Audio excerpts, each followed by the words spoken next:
Nesse vídeo nós vamos falar sobre inteligência emocional, tema muito falado, mas pouco praticado.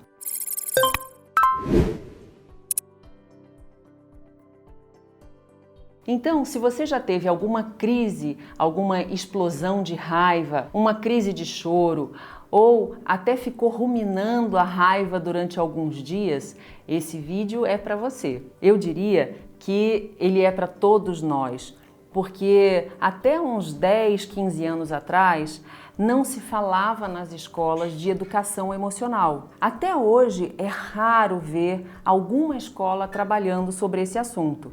Então, nós não somos preparados para gerenciar melhor as nossas emoções. Quando as crianças chegam na adolescência e seus corpos são inundados de hormônios, muitas emoções borbulham e elas não sabem lidar com isso. Os adultos, também em intensidades diferentes, é claro, têm dificuldade de gerenciar suas emoções. Mas a boa notícia é que é possível treinar fazer isso.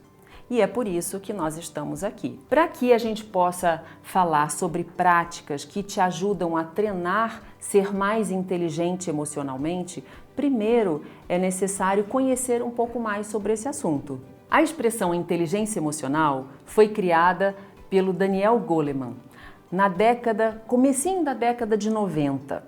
Ele lançou um livro enorme, um livro super denso, com todas as suas pesquisas a respeito do assunto, e foi um livro que foi muito lido na época, muito comentado e até hoje é usado como referência. Mas bem antes do Daniel Goleman, alguns filósofos já falavam sobre esse assunto. Um deles chamava-se Gurdjieff. Ele, além de filósofo, era um mestre espiritual e na época ele era chamado de despertador de homens. Olha que maravilha, né? E ele tinha um discípulo chamado Peter Ouspensky e que ele criou uma metáfora que eu acho fantástica para a gente entender melhor o mecanismo das emoções. Como é que elas funcionam? Nessa metáfora, ele pedia para a gente imaginar que a gente estava numa viagem de carruagem. Então vamos nós aqui agora mergulhar, percorrer essa viagem, imaginando que essa carruagem tem 4 elementos. O primeiro elemento, então, é o cavalo. O segundo, o cocheiro, aquele que segura as rédeas lá do cavalo. O terceiro elemento, a carruagem em si, né? E o quarto elemento, então, é o passageiro dessa carruagem. Nós estamos, então, empreendendo essa viagem. Imagine que o seu cavalo é aquele que representa as suas emoções.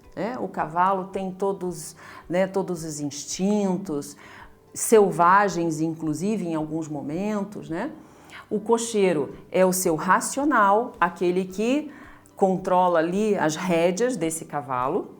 A carruagem é o seu corpo físico e o passageiro da carruagem é a sua porção espiritual, segundo o Ouspensky. Ele dizia que isso não tem nada a ver com religião, tá? Ele dizia que a sua porção espiritual é a parte mais nobre do ser humano. Então, fazendo essa comparação, que eu acho fantástica, né? Imagine só, se o seu cavalo, que tem lá os instintos selvagens, se você deixa ele completamente livre, ele pode levar essa carruagem por caminhos esburacados, caminhos que vão não só danificar a sua carruagem e às vezes podem até quebrar de vez, né? Então, deixar o cavalo completamente solto pode não te levar até o lugar que você escolheu chegar. O ideal é que esse cocheiro faça um bom trabalho para manejar as rédeas desse cavalo. Imagine que se ele sabe não só guiar o cavalo para o caminho que ele acha melhor e controlar também a velocidade desse cavalo ao longo da trajetória, ele então consegue chegar mais facilmente no rumo que foi traçado nesta viagem. Então lembre-se, a carruagem é o seu corpo físico. Se o seu cocheiro não faz um bom trabalho, você pode começar a danificar a carruagem e que no nosso corpo representa aí as doenças que a gente vai desenvolvendo ao longo dos anos, né? Quantas pessoas que têm dores de cabeça, gastrite, úlcera, dor nos ombros, dor no pescoço, entre outras aí. Muitas vezes é porque a gente não tem um bom gerenciamento das emoções, aí cada vez que acontece, por exemplo, uma explosão de raiva, o seu corpo é inundado de hormônios que, quando eles chegam numa certa quantidade no seu corpo, você acaba gerando aí uma série de resultados que são tóxicos para você. Então, o ideal é ter um bom gerenciamento das emoções. E repare que eu estou falando o tempo todo em gerenciamento e não controle, porque o controle também gera resultados negativos. Imagina lá o seu cocheiro com as rédeas presas o tempo todo. Seu cavalo não consegue colocar energia para chegar no lugar que ele precisa chegar. Então, controlar pode dar a impressão de que você precisa segurar e conter as suas emoções o tempo todo, o que não é real, né? O que não é bom para você. Por quê? Primeiro, porque as emoções são aquelas que dão cor para a nossa vida, não é? Como é bom a gente sentir emoções em alguns momentos e expressar essas emoções. Mas acredite, até as emoções negativas, elas são necessárias para nós. 2 exemplos disso. Primeiro, o medo. Ele é necessário porque ele nos protege em diversas situações que são arriscadas para nós, que podem nos colocar em perigo real.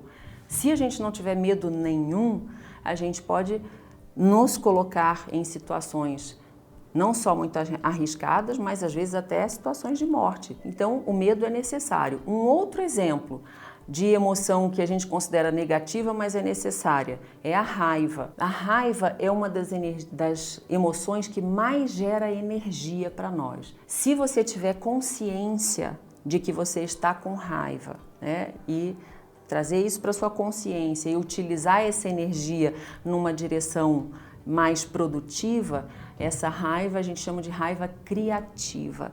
Então ela também pode ser muito positiva para você. Mas está faltando uma peça dessa carruagem, não é? É o passageiro. Ele está num lugar privilegiado, porque ele pode desfrutar da paisagem.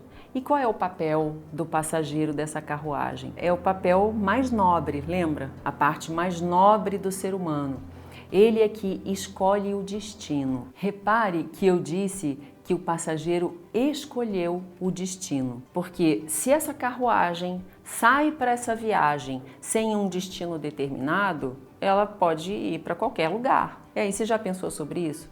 Já escolheu qual é o seu destino? Eu adoro essa metáfora, porque eu acho que ajuda a gente a entender como é que é o mecanismo das nossas emoções e da nossa razão, como é que elas funcionam e como é que a gente depende de todos os elementos da carruagem para alcançar aquilo que a gente escolheu. Mas vamos falar das práticas relacionadas ao que o Daniel Goleman propôs nas pesquisas dele.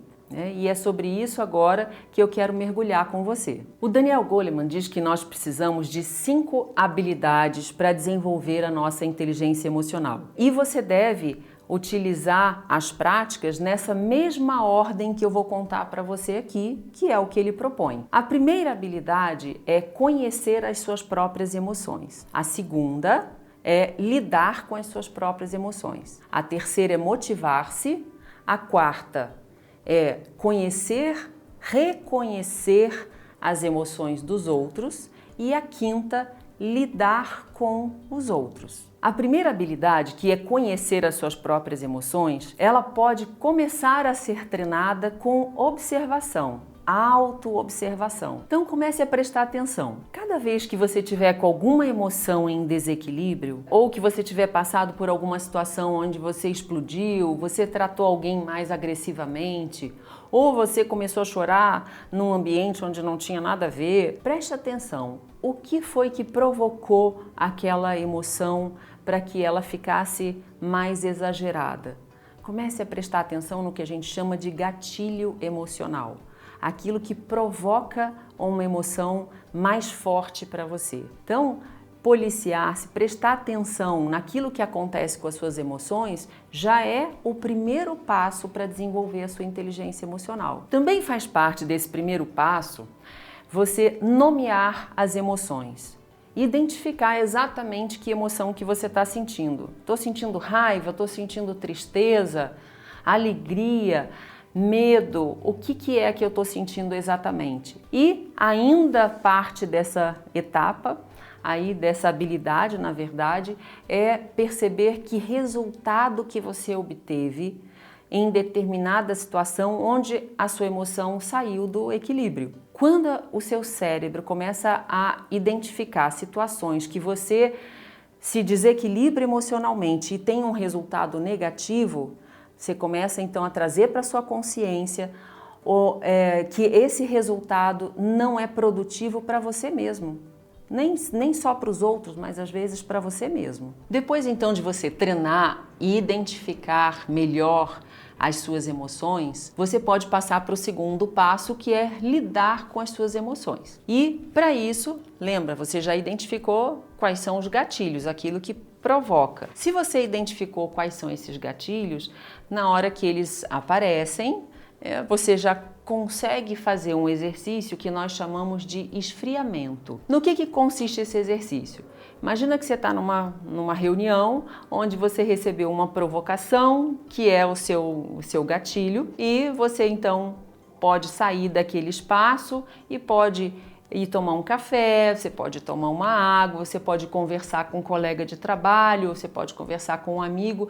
Parece muito simples, mas é justamente esse tempo que você dá para o seu corpo baixar a quantidade de química que você começou a produzir no momento do gatilho. Quando o nosso corpo está com uma intensidade muito alta dessa química, nós tendemos então a ter um desequilíbrio emocional.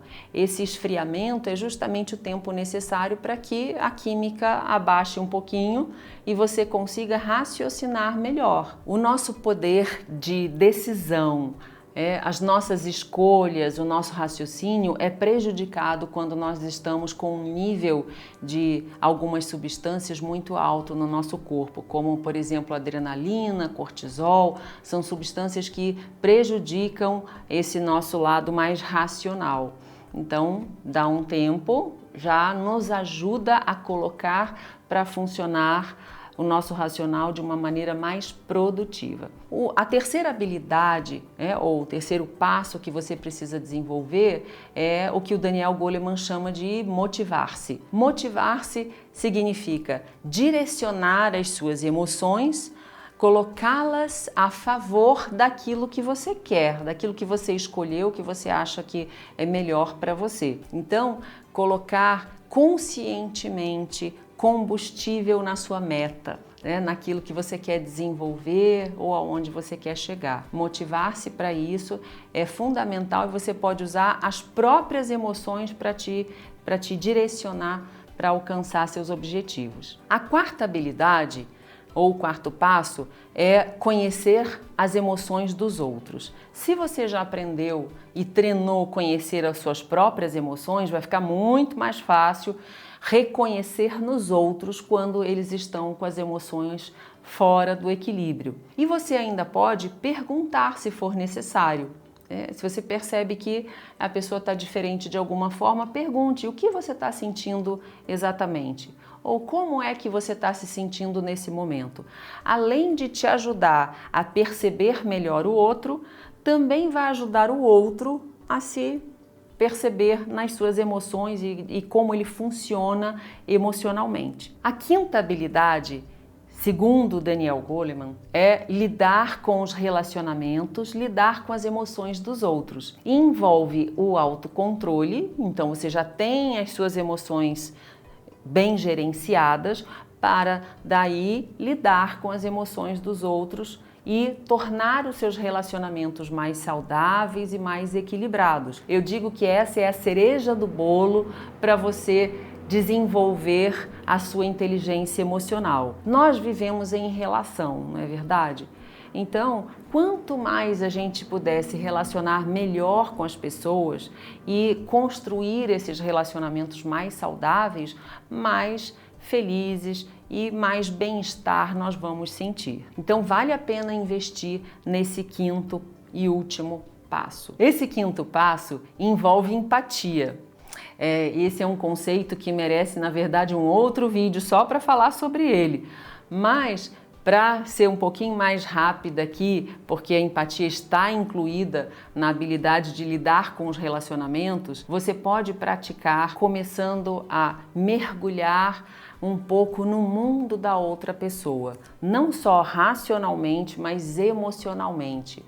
Procure perceber o que ela está pensando, como ela está se sentindo e por alguns instantes mergulhe nesse mundo. Quando eu digo por alguns instantes, é porque se a gente mergulhar no mundo do outro e começar a sofrer junto com ele, não tem como a gente ajudar, não é verdade? Então, é mergulhar e sair, né? E aí procure usar frases empáticas como entendo, compreendo como é que você está se sentindo. Se eu estivesse no seu lugar, eu me sentiria da mesma forma. Essas frases ajudam o outro a se conectar com você. E, por fim, pergunte: posso te ajudar de alguma forma? Tem alguma maneira que eu possa ajudar você nesse momento? Às vezes a pessoa precisa só que você escute de verdade, com presença genuína. Pois é, esse assunto é um assunto maravilhoso e daria para a gente fazer vários vídeos a respeito. Então, acompanhe a gente aqui no canal, porque vem mais conteúdo bom por aí, tá bom?